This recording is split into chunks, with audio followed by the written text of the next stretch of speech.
My name is Ashley Snyder, and I'm a senior in the nursing program and the Honors College, and this is my presentation for my capstone on maternal distress at neonatal intensive care unit stays. My research question is, how does having an infant requiring a NICU stay affect maternal distress during and after NICU discharge? Some background on the NICU: it's called the Neonatal Intensive Care Unit and cares for babies who need medical attention after they are born. 9.4% of births result in admission to the NICU in the United States alone. Most common cause is prematurity. However, heart problems, breathing issues, and any irregularities or infections that need medical attention are grounds for a NICU admission. Having a baby in the NICU puts moms at an increased risk for adverse mental health outcomes. And specifically, I'll talk about maternal distress. So maternal distress is defined as any combination of anxiety, PTSD, or depression symptoms related to the peripartum experience and becoming a mother. And when we talk about it in the NICU, it's related to the NICU stay as well. So some anxiety symptoms are feeling overwhelmed, feeling apprehension, feeling worry. PTSD symptoms are hypervigilance, terror, flashbacks to the NICU stay. Some depression symptoms are lack of interest, sadness, and low self-esteem. And some additional manifestations are suicidal ideation, suicidal thoughts, worry, insomnia, and feeling jealousy towards parents with healthier infants and things of that nature. But there are endless manifestations and symptomology that can be a result of maternal distress.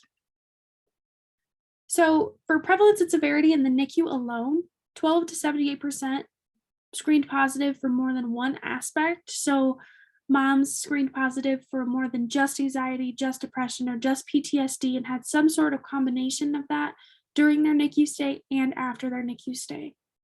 When we talk about longevity of maternal distress, 80% of moms screen positive for depression, 65% for anxiety, and 55% for PTSD at their follow-up appointments with their baby's pediatrician. So after the NICU stay had already happened, they were still showing these symptoms at those appointments.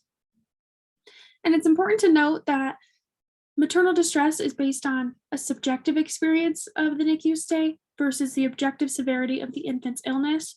So it's really hard to predict who it'll happen to, how bad it'll be, things like that. And it varies from independent mothers because their subjective experience is going to be different. There are some lasting results of maternal distress. So the infant-mother relationship can be impaired due to the inability to have that bonding and have that motherly role initiated right away after birth. Baby tends to be taken away, can't participate in skin-to-skin contact, you can't hold baby, interact with baby the same. So the mother-infant relationship is impaired with maternal distress. And there's also a difficulty seen emotionally relating to the infant due to this disconnect that moms feel. There's also a lasting impact on parenting styles. So that includes greater intrusiveness, less sensitivity, and greater negativity. And that's seen 5 and 10 years after NICU discharge. So it lasts a long time into the childhood as well. Maternal quality of life can be impacted by a NICU stay and maternal distress because moms are less worried about taking care of themselves as they once were. They experience extreme fatigue, low motivation, things like that. And there's also been seen a lot of endocrine and immune functioning alterations as a result of maternal distress that can also decrease mom's maternal quality of life. Infant development is impacted, of course, by a lot of these manifestations. So there's been a lot of impact seen on neurodevelopment, being negatively impacted by mom's maternal mental health. And also, they're at a greater risk for things like vulnerable child syndrome and emotionally developing. So it's really important to understand that a lot of effects can happen to mom and baby as a result of maternal distress. And that's why it's so important to acknowledge and address. So some more contributing factors are NICU-specific stressors, such as the appearance of the infant being connected to the lines and tubes, drains, being dependent on machines, things like that. As you can see by these two pictures, these babies are connected to a lot of things, and that can be really intimidating for a lot of parents to see their infant in this state. A lot of parents can feel afraid to hold their baby because they don't want to accidentally disconnect something. They're afraid because they don't know what these machines are or what they're doing to their baby. So the appearance of the infant can be pretty shocking for a lot of new moms and moms in general of NICU babies. Moms also tend to experience a perceived loss of the maternal role because they're not deciding their infant's care on their own. Doctors and nurses are telling them when baby eats, how much baby eats, things like that. So moms can feel like that role is taken away from them. And sometimes even feel some apprehension towards the medical staff because they are serving as that role. In addition, the separation from infant, be it while mom's on postpartum and baby gets taken to the NICU, or because mom can't visit the NICU super frequently, that separation can be really impactful on both mom and baby, and contribute to the maternal distress that she experiences. And finally, the stress of the medical environment is in and of itself a medical stressor. So things like hearing medical jargon that you don't understand, hearing beeping on machines that you don't understand, not understanding what all of these machines are, that can be very isolating to parents and can contribute to maternal distress. Some additional factors: any history of mental health issues or psychological alterations can put you at a greater risk for experiencing maternal distress. Mom's relationships and support systems prior, during, and after the NICU stay contribute to maternal distress. So, does she have a good family support system? Does she have a lot of friends that are good support systems? Is dad involved? Things like that.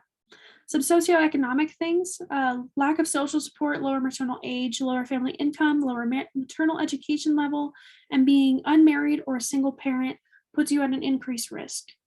In addition, the home environment can be really impactful. So, if you're living without baby's father, if the home environment is stressful in and of itself, things like that. And then previous NICU experiences can actually be helpful in maternal distress if it was a positive experience, but can contribute to worsening maternal distress if the previous experience was negative. Other previous experiences that contribute are previous experienced fetal loss, which can increase that fear that something bad is going to happen to baby, and also experiencing a C-section or traumatic birth will make maternal distress tend to be increased. Some evaluation tools to potentially help this problem: we have 4 of them that I've identified. So the perinatal anxiety screening scale is a 31 question scale on a 0 to 3 rating, on mom's experiences with anxiety symptoms. The perinatal post-traumatic stress disorder questionnaire is a 14 question scale with a 0 to 4 rating scale, and that goes over all of the PTSD symptoms that are common to moms. And then the PSS NICU is the only NICU specific scale that I had found, which was the parental stressor scale in the neonatal intensive care unit. That is a 26 question scale with a 0 to 5 rating on stressors within the NICU itself and becoming a NICU mom itself. And then one that's pretty common and that most nurses know about is the Edinburgh Postnatal Depression Scale, which is a 10 question scale with 0 to 4 severity uh, screening score. That one is already used on a lot of postpartum units and is acknowledged by a lot of people. However, these other ones are not used in clinical practice quite as much, and there's no specific scale for maternal distress, which is why there's so many listed here, because to hit each point, you have to use multiple scales. It's also important to note that there's only very few scales specific to the NICU, even though the NICU is a very traumatic and stressing experience for some moms. To make evaluation tools useful, it's important to understand how and when to use these tools. So assessment frequency, a good standard of practice is to do it between 1 and 3 days of admission within 48 hours of discharge, and then to assess the longevity, do it at the follow-up appointment with the pediatrician right after NICU discharge, at the 1-year appointment, and the 5-year appointment if possible. And that just assesses if these symptoms are lasting, if they're worsening, if they're getting better, things like that. Doing these evaluations and having this assessment frequency can lead to early identification of these symptoms and therefore early intervention. So you can get in there and intervene quicker and sooner and hopefully help maternal distress before it takes those really lasting impacts. It's also recommended to start universal screening in the antepartum period, regardless of whether the mom is expected to have a NICU stay or not. And that just kind of covers all mothers.